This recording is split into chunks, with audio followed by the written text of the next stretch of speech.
The History of Royal Arch Freemasonry, Part 2.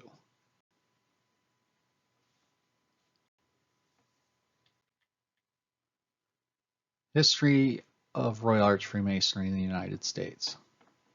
In North America, until the end of the 18th century, Freemasons performed Royal Arch ceremonies as well as others, which would be now considered to be parts of the Knights Templar degree, especially the Red Cross of Constantine. Today in Virginia and West Virginia, there's no separate ruling state body for cryptic masonry, and all the council degrees are given under the auspice of the Royal Arch chapters in those states. Fredericksburg Lodge in Virginia lists the conferral of the Royal Arch degree on December 22, 1753. This is the earliest mention of a conferral of Royal Arch degree in the United States, or what would become the United States. Given that George Washington was raised as a Master Mason on August 4, 1753 in the same lodge, there's been speculation over the years whether or not Washington was a Royal Arch Mason. Brother C.C. Hunt, a former Grand Secretary of Iowa, wrote an article dealing with this probable initiation of Washington into Royal Arch Masonry. As mentioned, the first mention in the minutes of the Lodge Royal Arch degree actually being worked was this reference in the records for December 22, 1753. In this Virginian lodge, on August 4th, 1753, as mentioned, George Washington was raised as a Sublime Degree Master Mason.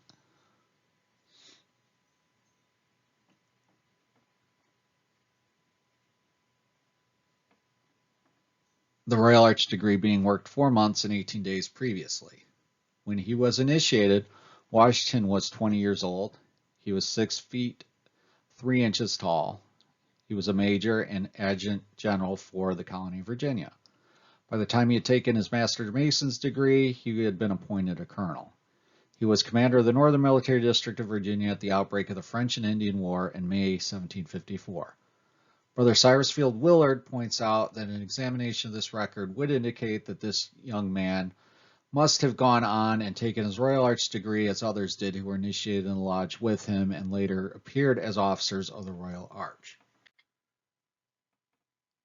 The thought is that Washington would have followed the example so far as receiving as many degrees as he could in order that he would be fully prepared Masonically for his military career, and that many brethren have done exactly the same thing for a like purpose, as one may readily eat to mind in thinking over the initiation in the days of war. Brother Willard made a study of the precedent of the various brethren upon the records of the lodge, and this precedent does not seem to be determined altogether by the dates when they were given the first 3 degrees of the lodge.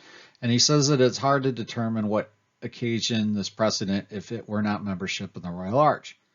He explains the fact that the Secretary does not mention the conferring of the Royal Arch degree upon Washington, as this probably took place before this particular Secretary, Secretary Woodrow, had himself received that degree. However, we know later that the worshipful master of the lodge at Fredericksburg said in his speech when he welcomed General Lafayette when he returned to visit the United States on the date of November 28, 1824, he says, "Our records assure us that on the 4th day of November, AL 5752, the light of masonry here first burst upon his sight," his being Washington's sight, and that within the pale of this lodge he subsequently sought and obtained further illumination. Of course, this may simply refer to the fact that further illumination would be his 2nd and 3rd degrees. A more significant reference is the one stressed by Brother Hunt, where he calls particular attention to the presentation of General Lafayette in August of 1784, a gift to Brother Washington, an apron embroidered in colored silks by Madame Lafayette that contains the emblems of the Holy Royal Arch degree. On the flap of the apron are the letters HTW SSTKS, arranged in the form of a circle, familiar to chapter Freemasons. Within the circle is a beehive, seemingly indicating that this was Washington's mark. As this apron was made especially for Brother Washington, it's pointed out by Brother Hunt that it's not likely that General Lafayette would have had this emblem placed upon the apron had Washington not been, in fact, a Royal Arch Masonry. And it's certainly that the beehive was an emblem of industry and that this was a proper mark for Washington to select. We also must remember that at the time of Washington's initial raising to the sublime degree, that Royal Arch degree was conferred out of Master's Lodges and under lodge warrants. So personally, I think it's safe to assume that Washington was at some point exalted as a Royal Arch Mason. However, I don't think we can be sure of when or where. And here is the apron itself. It is currently on display in the Grand Lodge of Pennsylvania Museum, which is headquartered in Philadelphia, Pennsylvania. If you've not had a chance to go see that building, it is, in my personal opinion, even better than the temple in Washington, D.C. It just is just an amazing building. It's indescribable how awesome that building is, how awesome the lodge rooms are, and how much history that museum holds. So if you are ever near Philadelphia, I would urge you to visit their Grand Lodge building and those rooms within, and also the museum where you can see this apron proudly displayed. There's also a Royal Arch chapter noted in 1769 in Massachusetts. This was St. Andrew's Royal Arch chapter in Boston, then known as Royal Arch Lodge. And this is also noted as being where the first Knights Templar degree was conferred.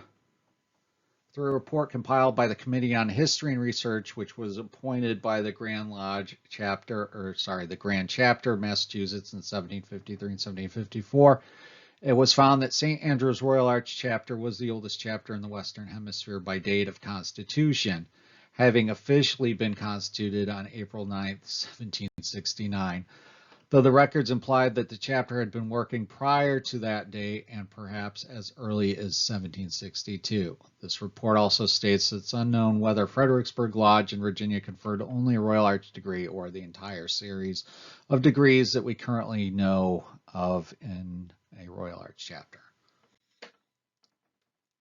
Pennsylvania, however, also claims to be the oldest Royal Arch chapter in the world.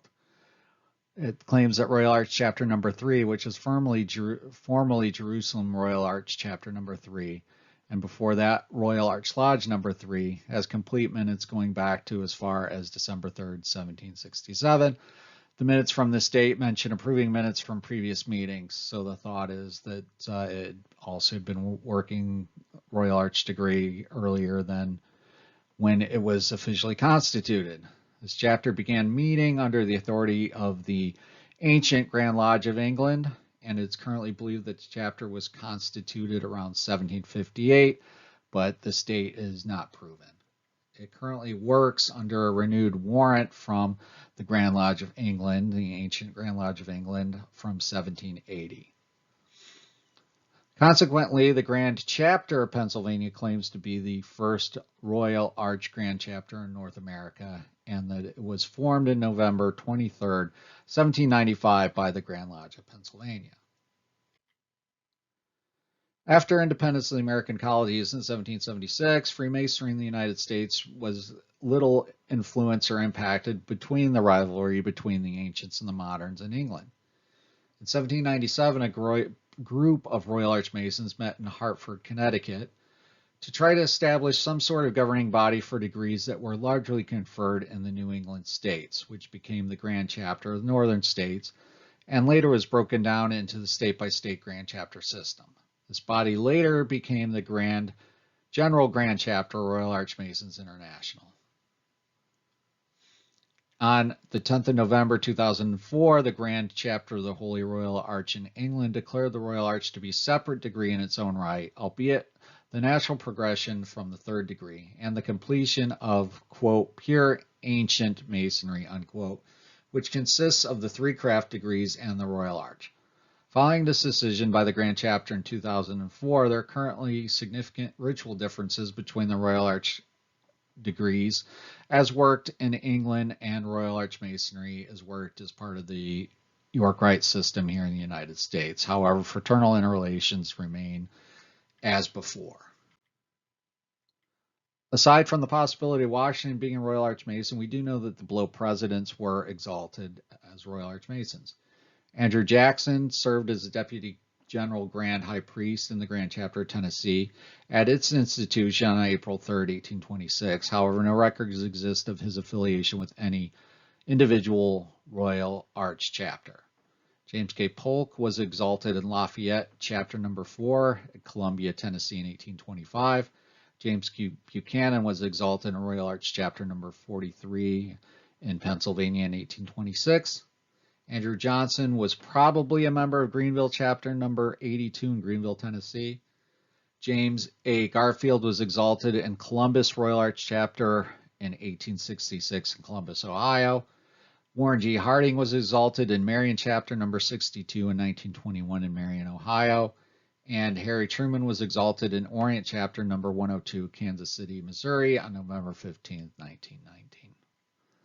My next series will focus on the history of the Royal Arch chapters and the Grand Royal Arch chapter of the state of Illinois.